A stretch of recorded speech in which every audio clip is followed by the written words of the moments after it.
Chicos, buenos días, ¿cómo están? Bueno, en esta clase que les presento hoy, vamos a comenzar la unidad 2. Terminamos con la parte de movimiento y hoy les voy a dar una pequeña, la clase va a ser muy cortita, van a tener unos videos para ver, para comenzar con el tema de la unidad 2. Fíjense, en el programa la unidad 2 se titula Leyes de Newton. Bien, esta unidad es bastante diferente a la anterior. La unidad número 1 se llamaba cinemática, si recuerdan. Bien, cinemática se refería directamente a la descripción del movimiento. Vimos distintos tipos de movimiento y todas las ecuaciones que los definen. Y con eso estamos trabajando desde el principio de año hasta la clase anterior. La unidad número 2, si bien se llama Leyes de Newton, hace referencia a la dinámica. Bien, la dinámica lo que estudia son las causas que originan el movimiento. Bien, ¿qué causas? ¿Qué hacen que las cosas se muevan de tal forma o de esta otra forma? Bien, fíjense acá en donde está detallado lo del programa. Lo que vamos a hacer hoy es definir lo que es la fuerza, que es un concepto con el que ustedes ya han trabajado un poquito en tercer año, algo recordarán. Y luego el tema que viene son los conceptos que proponían Aristóteles y Galileo sobre el efecto de la fuerza en los cuerpos. ¿Bien? Sobre eso van a tratar de trabajar ustedes solos y esta clase va a ser introductoria y para recuperar un poquito lo que conocen sobre la fuerza. Hay muchas definiciones del concepto de fuerza. La que elegí yo es una que me parece que es bien completa y que nos sirve para este año. Dice que es una magnitud vectorial que representa a toda acción, ¿sí?, que pueda modificar el estado de movimiento de un cuerpo. Estado de movimiento hace referencia a que si está moviéndose y sobre él actúa una fuerza, ese tipo de movimiento se modificará. También puede ser que el cuerpo esté en reposo inicialmente, ¿bien? Y si aplico una fuerza, ese estado de reposo se va a modificar, ¿sí?, salvo que se apliquen más de una fuerza, en cuyo caso el estado de movimiento del cuerpo puede no modificarse. Eso lo vamos a ver un poquito más adelante dentro de una de las leyes de Newton, ¿sí? Otro efecto que puede tener una fuerza sobre un cuerpo es cambiar su trayectoria, ¿sí? Esta parte que está acá a veces no se nombra y es muy importante. Cambiar su trayectoria hace alusión de que si un cuerpo se va moviendo con un MRU, ese ya lo conocemos, ¿cierto? Movimiento rectilíneo a una velocidad constante y en línea recta. Si yo aplico una fuerza de una cierta manera, puedo conseguir que la velocidad no se modifique, es decir, no se modifica el estado de movimiento, pero sí que cambie la dirección de movimiento, ¿bien?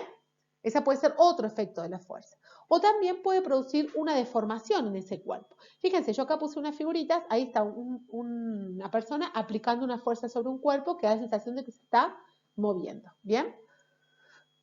Esas fuerzas se llaman fuerzas de contacto. Cuando yo lo toco, aplico las fuerzas sobre el cuerpo y acá puse un ejemplo de otro tipo de fuerzas, como puede ser la fuerza magnética, ¿sí?, que a una cierta distancia también se aplica sobre otro cuerpo. Fíjense, acá puse un satélite puesto en órbita, que los satélites viajan a una distancia constante de la Tierra, o más o menos constante, y a una velocidad constante, ¿sí? Es un movimiento a velocidad constante, pero no es un MRU, porque la trayectoria que describe el satélite no es una trayectoria recta. Para que en cada punto la trayectoria se modifique y describa la órbita terrestre, se está aplicando una fuerza constantemente. Una fuerza es la fuerza de gravedad y otras fuerzas también son necesarias para mantenerlo en la órbita. ¿Está bien? Ese es un ejemplo de esta situación que les contaba antes, que a veces las fuerzas se aplican con la sola intención de modificar una trayectoria. Y miren acá, puse una latita de coca toda apretada. Si yo aprieto una lata de coca, que está quieta inicialmente, seguirá estando quieta en mi mano, pero la fuerza se aplica en deformar esa latita, ¿bien? O si tiro una maceta o aprieto una arcilla, ¿sí? El efecto de la fuerza también puede ser deformar la estructura del cuerpo. Una fuerza, empezaba diciendo la definición anterior, es una magnitud vectorial. Que sea una magnitud vectorial significa que para describirla correctamente no alcanza con dar un valor para la fuerza, ¿bien? Sino que tengo que describir 4 componentes que la definen, ¿bien? Y esos 4 componentes redundan en representarla en un vector. ¿Estamos de acuerdo? ¿El vector se acuerdan lo que era la flechita? Ahí está representada una fuerza. Fíjense, esa fuerza vamos a definir los 4 componentes sobre ese ejemplo. El primer componente es la dirección, que es la recta sobre la que se representa la fuerza, sobre la que actúa la fuerza. Fíjense, yo la hice de línea punteada, le hice color gris, Y ustedes en primer año, cuando les presentaron por primera vez lo que era una fuerza, decían que era horizontal o vertical, ¿cierto? También puede definir un ángulo con respecto a esas direcciones, pero eso es la dirección, la recta sobre la cual actúa el vector. El sentido es hacia dónde apunta ese vector, ¿bien? Y está indicado directamente por la punta de flecha, como está destacado ahí en el gráfico. Otro de los componentes es el punto de aplicación, es la colita del vector, generalmente se hace un guioncito o un puntito, como prefieran, y es el punto donde se aplica la fuerza, ¿sí? Y por último, el módulo. El módulo de la fuerza es lo que indica cuán grande es esa fuerza, el que da idea de la magnitud, ¿sí? De la cantidad de fuerza. Para indicarlo, debo aclarar un número seguido por una unidad, necesariamente. Un número solo en física no tiene ningún sentido, es un ente matemático, o sea que en física si yo digo 5, no significa nada, tengo que decir 5 ¿qué? En este caso, y si hablo de fuerzas, hablaré de Newton, que es la unidad del sistema internacional. Ahí les puse cómo se define el Newton. Esto lo vimos en las primeras clases presenciales que tuvimos, donde hablamos de unidades derivadas. La unidad de fuerza es el Newton y se describe como kilogramo por metro por segundo cuadrado. Si se fijan, metro por segundo cuadrado es la unidad de aceleración. ¿Lo recuerdan? Bueno, esa aceleración tendrá que ver en la definición de la fuerza.